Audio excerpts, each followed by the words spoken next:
गेल्या काही दिवसांपासून पुण्यात अत्यंत धक्कादायक आणि भीषण घटना घडत आहेत. नसरापूर प्रकरण, त्यानंतर पर्वती प्रकरण, या प्रकरणांमुळे महाराष्ट्र हादरलेला असतानाच गुरुवारी आणखी एक धक्कादायक बातमी समोर आली. एका बापानंच आपल्या 3.5 वर्षांच्या मुलीची क्रूरपणे हत्या केल्याची. आपल्या दोन्ही मुलांना जंगलात नेऊन संपवण्याचा या नराधम बापाचा प्रयत्न होता. पण 5 वर्षांचा लहानगा मुलगा यातून वाचला, ज्याच्यामुळे या प्रकरणाला वाचा फुटली. पोरानं दिलेल्या माहितीमुळेच या प्रकरणात आरोपी बापाला अटक करण्यात पोलिसांना यश आलंय. आरोपी बापावर त्याच्या घरच्यांकडून सुद्धा संताप व्यक्त केला जातोय. आपल्या मुलाला फाशीची शिक्षा द्या, अशी मागणी आरोपीच्या कुटुंबियांकडून करण्यात आली आहे. पुण्याच्या जुन्नर तालुक्यातल्या आळेफाटा इथं घडलेलं हे प्रकरण आहे काय?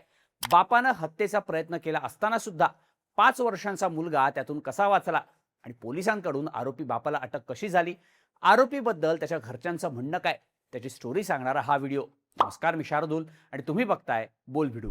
बुधवार 6 मेला जुन्नरच्या वडगाव आनंदगावचे पोलीस पाटील एका 5 वर्षांच्या लहान मुलाला घेऊन सकाळी आळेफाटा पोलीस स्टेशनमध्ये आले. तो मुलगा घाबरलेला असल्यामुळे सारखा रडत होता. तेव्हा आळेफाटा पोलिसांनी त्याला शांत केलं. त्या मुलाला विश्वासात घेऊन पोलिसांनी त्याची विचारपूस केली. तुझं नाव काय? तू कुठे राहतोस? तुझ्या घरी कोण कोण असतं? असं पोलिसांनी त्या मुलाला विचारलं. तेव्हा माझं नाव आर्यन सागर शिंदे असून मी मोशीला राहत असल्याचं त्या 5 वर्षांच्या मुलानं पोलिसांना सांगितलं. माझे पप्पा मला आणि माझ्या लहान बहिणीला तुम्हाला फिरायला घेऊन जातो असं सांगून संध्याकाळी बाहेर पडले. त्यानंतर मला आणि माझ्या बहिणीला त्याने एका जंगलात सोडून दिलं आणि ते कुठेतरी निघून गेले. पप्पा आणि माझी बहीण कुठे आहेत हे मला माहीत नाही. नंतर मी रडत रडत रस्त्यावर आलो आणि हे लोक मला इथे घेऊन आले, असं आर्यन शिंदेनं पोलिसांना सांगितलं. पोलिसांनी आर्यनला विचारून त्याच्या मोशीतल्या घराचा पत्ता शोधून काढला. नंतर पोलीस मोशीत आर्यनचे आजोबा सदाशिव शिंदे यांच्यापर्यंत जाऊन पोहोचले. पोलिसांनी त्यांच्याकडे त्यांचा मुलगा सागर शिंदेबाबत चौकशी केली. तेव्हा माझा मुलगा मंगळवारी संध्याकाळी मुलांना फिरायला घेऊन जाण्यासाठी बाहेर पडला. त्यानंतर तो दुसऱ्या दिवशी म्हणजे बुधवारी सकाळी 10:30 वाजता घरी आला. पण तेव्हा त्याच्यासोबत आमची दोन्ही नातवंड नव्हती. त्यामुळं मुलं कुठे आहेत असं मी त्याला विचारलं. तेव्हा मी बालाजीनगरला दुसरी रूम शोधली आहे, दोन्ही मुलं तिथेच आहेत, त्यांचे कपडे घ्यायला मी परत आलोय, असं सागरनं आपल्या घरच्यांना सांगितलं. त्यानंतर मुलांचे कपडे भरून तो बॅग घेऊन घरातून बाहेर पडला, अशी माहिती त्याच्या वडिलांनी पोलिसांना दिली.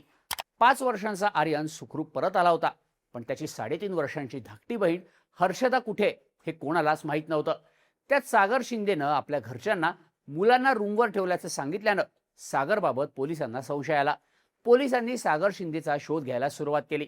तांत्रिक तपासाच्या आधारे पोलिसांनी आरोपी सागर शिंदेला चाकड परिसरातून ताब्यात घेतलं. तो एका चहाच्या टपरीवर निवांत बसला होता. पोलिसांनी त्याला ताब्यात घेतलं आणि दोन्ही मुलांबद्दल चौकशी केली. तेव्हा आपण मुलांसोबत नक्की काय केलं ह्याची सगळी माहिती सागर शिंदेनं पोलिसांना दिली. काही वर्षांपूर्वी सागर शिंदेचं लव्ह मॅरेज झालं होतं. त्यानंतर दोघांना 2 मुलं झाली. पण सागर आणि त्याच्या बायकोमध्ये सतत वाद होत होते. या वादांना कंटाळून सागरची पत्नी 9 महिन्यांपूर्वी त्याला सोडून माहेरी निघून गेली होती. ती आपल्या दोन्ही मुलांना सागरकडेच सोडून गेली होती. तेव्हा आपल्याला मुलं नकोयत असं सुद्धा सागरनं त्याच्या घरच्यांना सांगितलं होतं. दरम्यान सागरनं अनेकदा त्याच्या बायकोला घरी यायची विनंती केली, पण तिनं त्याचं काही ऐकलं नाही, म्हणून सागर चिडला होता. त्यात घरात मुलांचा त्रास होत असल्यामुळं मंगळवारी संध्याकाळी तो दोन्ही मुलांना बाहेर फिरायला नेतो असं सांगून घेऊन गेला. तो त्या दोघांना घेऊन पुणे नाशिक महामार्गावरील संतवाडी ओळखिंड परिसरात घेऊन आला. तिथल्या एका निर्जन स्थळी सागरनं गाडी थांबवली. तेव्हा आपली दोन्ही मुलं झोपून गेल्याचं त्यानं बघितलं. त्याच अवस्थेत नराधम सागर शिंदेनं दोघांचा गळा दाबला. त्यानंतर त्याने संतवाडी परिसरातल्या फाउंटन हॉटेलच्या समोरच्या जंगलात आपल्या दोन्ही मुलांना फेकून दिलं आणि तिथून तो पळाला. त्याला आपण आपल्या दोन्ही मुलांचा जीव घेतल्याचा कोणताही पश्चाताप नव्हता. तो मुलांना मारून दाढी करून घरी गेला. तिथे आपल्या आई वडिलांना खोटं सांगून मुलांचे कपडे घेऊन तो बाहेर पडला. दरम्यान आपल्या दोन्ही मुलांना आपण ठार मारलं असल्याची कबुली सागरनं पोलिसांना दिली. त्याने पोलिसांना आपण दोघांचेही मृतदेह जंगलात कुठे फेकून दिले ती जंगलातली जागाही त्याने आळेफाटा पोलिसांना दाखवली. तेव्हा पोलिसांना तिथे 3.5 वर्षांच्या मुलीचा मृतदेह आढळून आला. दरम्यान आपला मुलगा जिवंत आहे याची कुठलीही माहिती नसल्यानं सागरला मुलीचा एकटीचा मृतदेह बघून धक्का बसला. त्याने निर्लज्जपणे आपण मुलाला सुद्धा इथेच फेकून दिल्याचं पोलिसांना सांगितलं. पण आपल्या मुलामुळेच आपलं बिंग फुटल्याचं त्याला कळलं आणि त्याला मोठा धक्काच बसला. जुन्नरचे पोलीस उपअधीक्षक धनंजय पाटील यांनी दिलेल्या माहितीनुसार त्याचा मुलगा आर्यन हा खूप लहान आहे, त्यामुळे त्याला आपल्यासोबत काय झालंय हे नक्की कळलं नाही. सागरने त्याचा गळा दाबल्यानंतर तो बेशुद्ध झाला. त्यानंतर बुधवारी सकाळी जेव्हा त्याला शुद्ध आली तेव्हा आपण जंगलात असल्याचं पाहून तो घाबरला. आपले वडील आणि बहीण न दिसल्यामुळं तो रडत रडत जंगलातून वाट काढत पुणे नाशिक महामार्गावर आला. तिथे काही लोक हे मॉर्निंग वॉकसाठी आले होते. त्यांनी आर्यनला रडताना बघून याबाबत पोलिसांना माहिती दिली.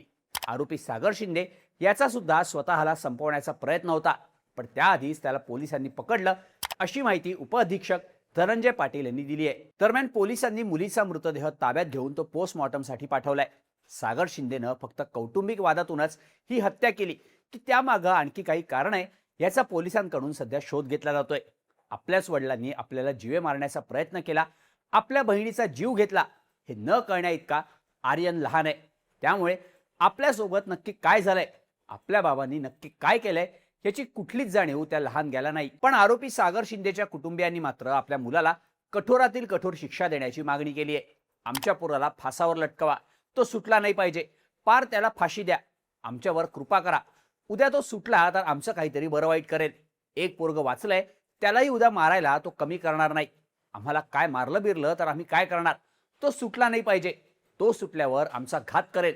आमची विनंती आहे, त्याला फासावर चढवा, परत आमच्याकडे येऊ देऊ नका अशी हात जोडून विनंती सागर शिंदेचे वडील सदाशिव शिंदे यांनी पोलिसांना केली आहे. दरम्यान जन्मदात्या बापानं पोटच्या 2 मुलांची गळा दाबून हत्या करण्याचा प्रयत्न केल्याचा आणि त्यात चिमुकल्या मुलीचा जीव गेल्याच्या या घटनेमुळे जुन्नर तालुक्यासह अख्खा पुणे जिल्हा आदरलाय. पुण्यातल्या या वाढत्या गुन्हेगारीमुळे मोठा संताप व्यक्त केला जातोय. या सगळ्या प्रकरणाबद्दल तुम्हाला काय वाटतं, याबद्दलच्या तुमच्या प्रतिक्रिया कमेंट करून नक्की सांगा आणि अशाच माहितीपूर्ण व्हिडिओसाठी बोल व्हिडिओच्या यूट्यूब चॅनलला सबस्क्राईब करायला विसरू नका.